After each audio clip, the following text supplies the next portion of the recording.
हमारा टॉपिक है, हम अकाउंटिंग का इंट्रोडक्शन पहला चैप्टर डिस्कस कर रहे हैं, जिसमें हमने सबसे पहले जो है वो स्टार्ट किया कि अकाउंटिंग क्या होती है। हमने कहा फाइनेंशियल ट्रांजैक्शन को रिकॉर्ड करना, क्लासिफाई करना, समराइज करना और देन उन रिजल्ट्स को इंटरप्रेट करना। किसको?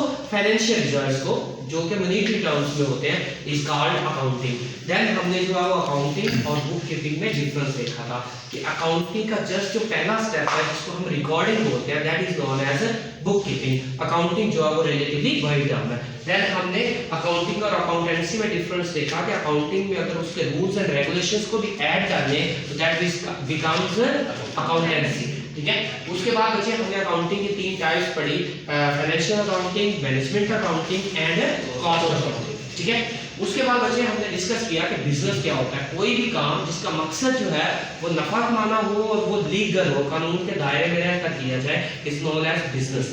देन हमने बिजनेस की टाइप देखी अकॉर्डिंग टू ओनरशिप। हमने कहा एक ऐसा बिजनेस है जो कि सोल ओनरशिप आता है, that is known as sole ownership. ठीक है, या सोल ट्रेडरशिप। सेकंड वन जिसमें पार्टनर्स हो, मिनिमम 2 और maximum 20, that is known as partnership business. और थर्ड वन बिजनेस की लास्ट टाइप जिसमें लार्ज नंबर ऑफ पार्टनर्स होते हैं और वो लार्ज स्केल पे बिजनेस होता है, that is known as joint stock company. फिर हमने नेचर के अकॉर्डिंग बिजनेस की तीन टाइप्स जो है वो डिस्कस की। नंबर 1 मैन्युफैक्चरिंग बिजनेस, जिसमें हम चीजें बनाते हैं, और बिजनेस की वो टाइप जिसमें हम बनी बनाई चीजें सेल करते हैं, that is known as trading business. और third one is services business, जिसमें हम अपनी खिदमत सर्विसेज प्रोवाइड करते हैं, that is known as services business. उसके बाद बच्चे हमने अकाउंटिंग की टर्म स्टार्ट की थी, जिसमें से कुछ हमने पढ़ ली थी। गुड्स या मर्चेंडाइज पहली टर्म थी जो हमने कल पढ़ी। हमने कहा कि वो चीजें जो हम रीसेल पर्पसेस के लिए खरीदते हैं, जब वो चीजें खरीदी जाती है तो उनको हम गुड्स या मर्चेंडाइज बोलते हैं। सेकेंडली हमने कहा वो चीजें जिनको हमने सेल करना है, जब वो खरीदेंगे तो उनको हम क्या बोलते हैं? परचेजेस बोलते हैं। थर्डली हमने डिस्कस किया बच्चे कि परचेज जो है वो हमारे पास दो तरह से होती है। एक, जब हम चीजें खरीदते हैं तो पेमेंट उसी टाइम कर देते हैं, that is known as cash purchases. और अगर पेमेंट फ्यूचर में करनी हो तो that is known as credit purchases. Then हमने कहा कि जो परचेज जब हम सेल परचेज करते हैं तो उसके साथ एक जो चीज अटैच होती है, that is known as discount. वो कंसेशन जो सेलर बायर को चीज पे देता है खरीदने पे, ट्रेडिंग पे, that is known as discount. अगर वो सेलर पॉइंट ऑफ व्यू से देखा जाए तो वो सेल्स डिस्काउंट कहलाएगा, और अगर वही बायर पॉइंट ऑफ व्यू से देखा जाए तो वो क्या कहलाएगा? Purchase discount. और जो आपके पास इसकी टाइप्स की बात करें तो दो टाइप्स है, एक ट्रेड डिस्काउंट है और एक जो है आपके पास कैश डिस्काउंट है। अगर चीजों पे जब हम बार्गेनिंग कर रहे होते हैं उस टाइम उसकी लिस्ट प्राइस पे जो छूट दी जाती है, that is known as trade discount. और जो कैश पे करते हुए बिफोर टाइम जब हम पेमेंट कर देते हैं तो उस पे जो हमें डिस्काउंट मिलता है, that is known as purchase discount और सॉरी कैश डिस्काउंट। ठीक है। उसके बाद बच्चे हमने सेल्स पे बात की कि सेल्स क्या होती है। वो चीजें जो हमने खरीदी थी या जो चीजें हमने बनाई है, जब उसको मार्केट में बेचेंगे कस्टमर्स को एक स्पेसिफिक प्राइस पे, that is known as sales. ठीक है। और वो भी कैश पे भी हो सकती है, क्रेडिट पे भी हो सकती है। देन हमने सेल्स और परचेज रिटर्न पे बात की कि जब हम चीजें जो खरीदी हैं अगर वो वापस कर दें किसी वजह से तो उसको हम क्या बोलते हैं? Purchase return. और इसको हम रिटर्न आउटवर्ड भी कहते हैं। और दूसरी तरफ जो चीजें हमने बेची हैं वो किसी वजह से कस्टमर हमें वापस कर दे तो वो क्या कहलाएगी? सेल्स रिटर्न या रिटर्न इनवर्ड। ठीक है। उसके बाद बच्चे हमने बात की कि वो लोग जिनको हमने चीजें उधार पे सेल की हैं या जिन लोगों से अभी पैसे हमने लेने हैं, that is known as our debtors or account receivable. या दूसरी तरफ वो लोग जिनसे हमने चीजें खरीदी हैं और उनको पैसे अभी देने हैं, वो हमारे क्या कहलाते हैं? क्रेडिटर्स। यहाँ तक बच्चे हम लास्ट लेक्चर में डिस्कस कर चुके हैं। नेक्स्ट है हमारे पास कैपिटल क्या होता है, या इसका दूसरा नाम है ऑनर्स इक्विटी। ठीक है। कैपिटल बच्चे वो पैसे, वो चीजें, वो सारे फंड्स जो कि मालिक बिजनेस में लगाता है, that is known as capital. ठीक है। या दूसरी तरफ इसको हम बोलते हैं कि बिजनेस में ऑनर के जो भी राइट्स हैं, जो भी उसके हक है बिजनेस पे, वो क्या कहलाता है? कैपिटल। ठीक है। या ऑनर्स इक्विटी इसको कहते हैं। जी बच्चे। इसमें इन्वेस्टर नहीं कह सकते? इन्वेस्टर ऑब्वियसली नॉर्मली बिजनेसमैन जो है वो इन्वेस्टर भी होता है। ठीक है। तो वो जो पैसे बिजनेस में लगाता है, that is known as capital. ठीक है जी। उसके बाद हमारे पास है बच्चे एसेट्स। एसेट्स क्या होते हैं?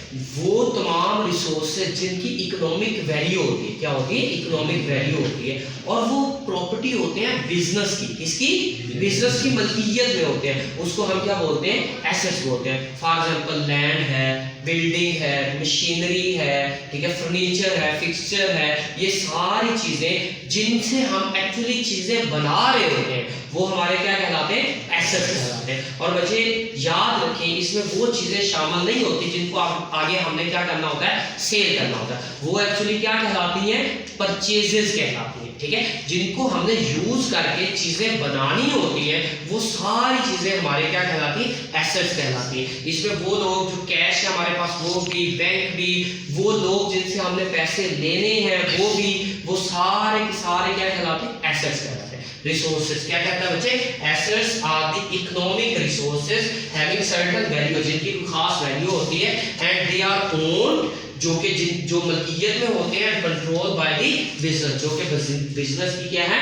मलकियत में होते हैं, उनको हम क्या बोलते हैं? एसेट, ठीक है। उसके बाद बच्चे अगर हम बात करते हैं तो लायबिलिटी, वो चीजें, वो जिम्मेदारियां, वो लोन, वो पैसे, हर वो चीज जो बिजनेस ने दूसरे लोगों को अदा करनी हो, देने हो, वो क्या कहलाती है? हमारी लायबिलिटी। किसकी लायबिलिटी? बिजनेस की लायबिलिटी। और रिमेंबर बच्चे हम आगे चल के एक कॉन्सेप्ट पढ़ेंगे, सेपरेट लीगल एंटिटी प्रिंसिपल। उसको हम कहते हैं कि मालिक अलग है और बिजनेस अलग है। जो मालिक ने पैसे बिजनेस में लगाए हैं वो बिजनेस की रिस्पॉन्सिबिलिटी है कि मालिक को क्या करे? रिटर्न करे, ठीक है। तो वो तमाम जिम्मेदारियां जो मालिक को या बाहर के लोगों को हमने देने हो पैसे वगैरह, वो हमारी क्या कहलाएगी? लायबिलिटीज। क्या कहता है? Liabilities are the debts, debts mean कर्जे, आर ओब्लिगेशन या जिम्मेदारियां ऑफ अ बिजनेस, एक बिजनेस की, उसको हम क्या कहते हैं? लायबिलिटीज बोलते हैं। फॉर एग्जांपल हमने किसी को सैलरी देनी है, किसी को रेंट देना है, बिजली का बिल पे करना है, हमने जो है वो कमीशन पे करना है, इंटरेस्ट पे करना है, all these things are known as liabilities. Understand? उसके बाद बच्चे हमारे पास क्या? Accounting period. बच्चे आगे चल के ना हम एक बात डिस्कस करेंगे, that is known as perpetual succession. जो बिजनेस होता है उसकी लाइफ लॉन्ग होती है, लंबी उम्र होती है। उसकी लंबी उम्र को हम छोटे छोटे पार्ट्स में डिवाइड करते हैं, ठीक है। एक पार्ट जो है क्या कहलाता है? अकाउंटिंग पीरियड कहलाता है, और ये नॉर्मली 1 साल का होता है। क्या कहता है वो? The whole life of a business is divided into small parts. उसको छोटे छोटे पार्ट्स में डिवाइड किया जाता है। A part is known as accounting period, और ये नॉर्मली 1 साल। अंडरस्टैंड बच्चे? यहां तक किसी को कोई कंफ्यूजन? नेक्स्ट है रेडी जी, नेक्स्ट है बच्चे हमारे पास रेवेन्यू। रेवेन्यू क्या होता है बच्चे? वो चीजें जिनको हमने बनाया है उनको सेल करने से जो पैसे हमें रिसीव होते हैं वो सारे हमारे पास क्या कहलाते हैं? रेवेन्यूज कहलाते हैं। क्या वो कहता है बच्चे? It is the prices of goods sold, जो चीजें हमने बेची है उनसे जो पैसे हमें आए हैं वो हमारे क्या कहलाएंगे? रेवेन्यूज। या अगर सर्विसेज बिजनेस है तो उसमें हम क्या देंगे? अपनी सर्विसेज प्रोवाइड करेंगे। वो सर्विसेज जो अमाउंट हमें हासिल हुई है that is known as our revenues, ठीक है। तो इसमें सेल्स है, इंटरेस्ट, अगर हमने किसी को पैसे दिए हुए तो उस पर कोई इंटरेस्ट मिला है तो वो, हमने कोई फीस चार्ज की है तो वो अगर हमने कोई कमीशन रिसीव किया काम करने की वजह से, तो ये सारे हमारे क्या कहलाते हैं? रेवेन्यूज कहलाते हैं। अंडरस्टैंड बच्चे? नेक्स्ट हमारे पास है एक्सपेंसेस। एक्सपेंस क्या होता है बच्चे? हमने अभी बात की कि रेवेन्यूज, बच्चे रेवेन्यूज को जनरेट करने में जो हमारे इखराजात आते हैं उनको हम क्या बोलते हैं? एक्सपेंसेस बोलते हैं। क्या है बच्चे? Expenses are the cost of goods sold or services provided, or यहाँ पे लिख लें बच्चे, और services provided in obtaining revenue. Revenue को हासिल करने के लिए जो है क्या उसे बोलते हैं हम? कॉस्ट, या वो सारे सर्विसेज हासिल करने, sorry, expenses are the cost of goods sold or services provided to obtain revenue, यानी कि वो प्राइस जो हमने यहाँ पर रिसीव की है उसको हासिल करने के लिए जो हमने चीज़ें सेल की है या जो हमने खिदमात प्रोवाइड की है उनको प्रोवाइड करने के लिए जो भी हमारे अखराजात हुए हैं that is known as revenues, ठीक है। अब बच्चे थोड़ा एक्सपेंसेस, अब एक्सपेंसेस को थोड़ा सा इस एंगल से देख लीजिएगा। एक्सपेंसेस और कॉस्ट में माइनर सा डिफरेंस है। कॉस्ट जो है एक्चुअली जब हम कुछ चीज़ खरीदते हैं तो उस पर जो लागत आती है उसको हम कॉस्ट बोलते हैं। फॉर एग्जांपल हमने एक फैन खरीदा है 6000 रुपए का, दैट इज आवर कॉस्ट, ठीक है। और वो जिसका बेनिफिट हमने रिसीव कर लिया हो that is known as our expense, ठीक है। फॉर एग्जांपल जब ये फैन पूरा साल हम यूज़ करते हैं तो अज्यूम करते हैं हम कि इसकी वैल्यू में 1500 रुपया क्या हो जाती है, कमी आ जाती है। उसको हम अकाउंटिंग के लैंग्वेज में डेप्रीसिएशन बोलते हैं। तो वो जो डेप्रीसिएशन है वो एक्चुअली हमारा क्या है, एक्सपेंस।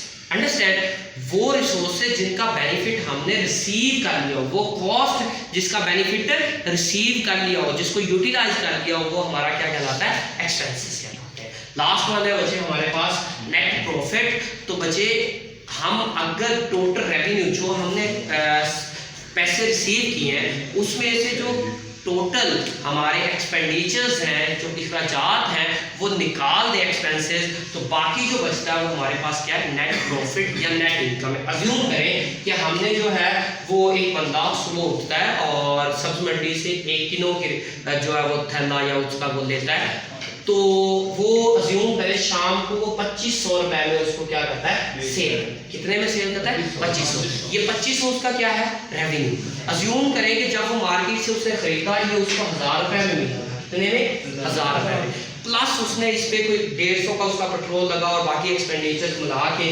200 पैसे उसके ये ले, तो टोटल उसके एक्सपेंडिचर्स कितने हो गए बचे, 1200 एक्सपेंस हो गया उसका। अब बचे अगर हम ये टोटल रेवेन्यू कितना आया हमारे पास 2500, उसमें से ये जो खर्चा है टोटल एक्सपेंस है 1200, वो माइनस कर देंगे तो बाकी 1300 हमारे पास क्या आ जाएगा, नेट प्रॉफिट और नेट इनकम। अंडरस्टैंड बच्चे, किसी का क्वेश्चन हो? Thank you very much.